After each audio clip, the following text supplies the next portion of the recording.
নমস্কার বন্ধুরা, আজ নিয়ে এসেছি মাশরুম চিল্লি রেসিপিটা করার জন্য কিছু উপকরণ নিয়েছি। এই দেখুন,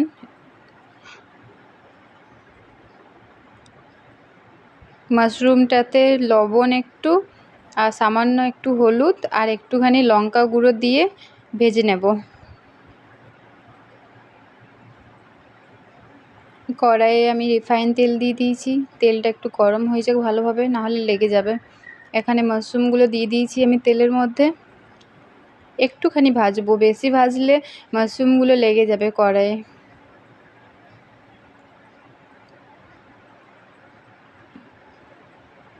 তাও আমার ভাজতে ভাজতে কড়াইয়ে লেগেই যাচ্ছে, কেন বলুন তো? মাশরুমটা থেকে জল বেরোয় অনেক, তাই।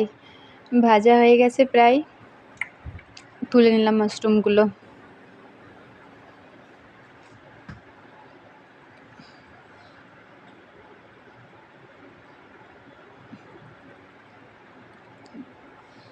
তারপর কড়াইয়ের মধ্যে একটুখানি জিরে, একটা শুকনো লঙ্কা দিয়ে দিয়েছি। তারপর কেটে রাখা কাঁচা লঙ্কাগুলো দিয়েছি।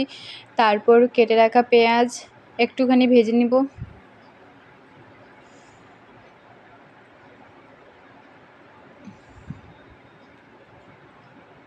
পেঁয়াজগুলো ভাজা হয়ে গেছে, এর মধ্যে আমি ক্যাপসিকামগুলো দিয়ে দিচ্ছি।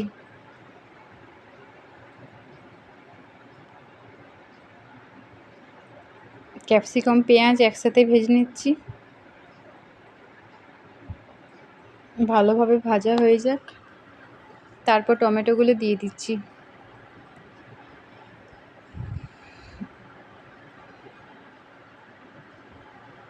পেঁয়াজ, ক্যাপসিকাম, টমেটো একসাথেই ভেজে নিচ্ছি, ভাজা হয়ে গেছে। তারপর লবণ, লঙ্কার গুঁড়ো আর একটুখানি হলুদ দিয়ে দিচ্ছি।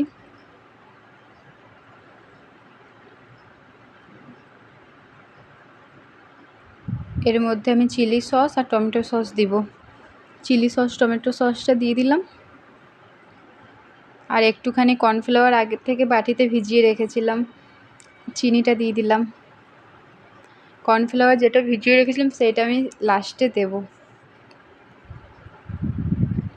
ভালো করে ভাজা হয়ে গেছে, মাশরুমগুলো দিয়ে দিচ্ছি। মাশরুমটা দিয়ে নিয়ে কষিয়ে নেবো একটু ভালো করে।